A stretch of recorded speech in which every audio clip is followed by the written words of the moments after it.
When beginning their educational journey, children have the same cognitive ability. Then why is it that by the time they reach their senior grades, their math abilities are so widely spread across the spectrum?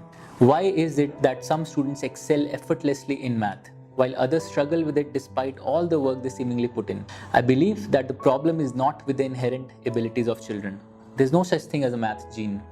I also believe that math is a beautifully logical subject that is very easy to master if learnt the right way. The problem then is with the way children learn math, and in particular, the way they build their math foundation. A house with a weak foundation is going to be an unstable house, no matter how fancy the top floors are. Math is like that.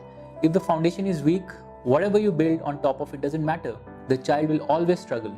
Since this has such far-reaching implications, let's understand it in more detail.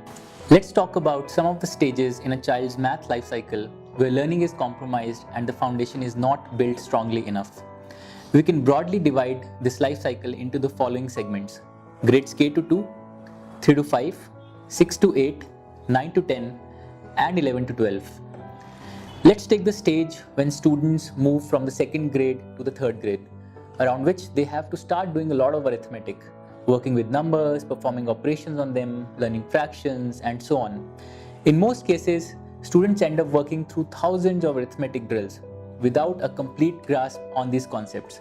My estimate is that more than 30% students start experiencing the problems of math aversion and math anxiety as they pass through this stage.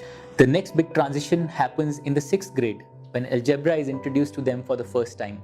While many students end up getting somewhat comfortable with arithmetic, the jump from concrete numbers to abstract symbols, for example, 3 plus 4 becomes x plus 4, is too much for most students to make. Along with algebra, children also have to start dealing with negative integers, while geometry becomes much more expansive. Thus, the transition from the 5th grade to the 6th grade is very significant in terms of the complexity of the subject. And yet, the response of the system is to give students more and more drills to solve and test them on their ability to solve those drills. This becomes a difficult jump for the child, who is being loaded with more and more math without a strong understanding of the concepts of what they are learning. At this stage, my estimate is that more than 60% of all students, that is 3 out of 5 students, have already built severe deficiencies in their understanding of the basics. The third big transition happens at the 8th to 9th grade stage, when math becomes much deeper and more specialized. You have concepts like polynomials, linear and quadratic equations, trigonometry, congruence and similarity, mensuration of solids, and so on, being covered in the 9th and 10th grade. These concepts are even more involved than the math up to the 8th grade. This means that even the students who have fared relatively well so far end up struggling with math at this stage. The typical response to this situation is students signing up for tuitions and additional classes, in the hope that these interventions will be quick fixes and help them do well in their tests and board exams, etc. However, given that the foundation of most of these students is entirely missing, they end up resorting to a lot more memorization and rote learning because the sword of the next test hangs over their necks and they have no time to go back to foundation building.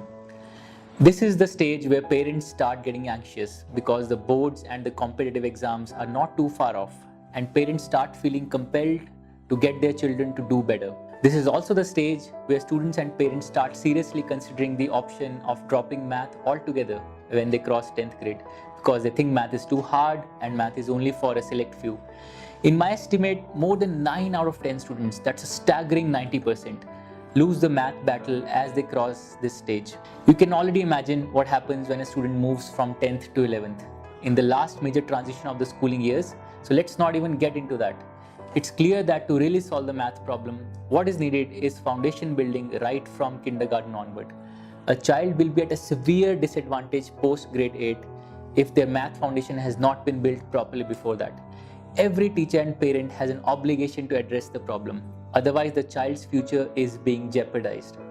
One of the principles which I've always believed in strongly and which we at QMath have always adhered to is to focus on building a student's foundation instead of just prepping the student to score well on a certain test. When you build the foundation correctly, good performance on tests is an automatic and easy byproduct. In fact, although it takes more time to build foundations, the results when they eventually show up are far more powerful. Staying true to this principle has enabled us to build strong math foundations for tens of thousands of students. In a survey done with parents of students who were part of the QMath system for more than 9 months, we found that 95% of QMath students have fallen in love with math. 78% students now score consistently above 80% on the school tests, and skills like speed, accuracy, and logical reasoning have improved multifold. We also saw how in the 2017 Math Olympiads, 78% of QMath students who appeared for this test ended up getting a top 5 rank in their schools. These are staggering numbers that point to the fact that powerful and long-lasting results can only be an outcome of a strong foundation.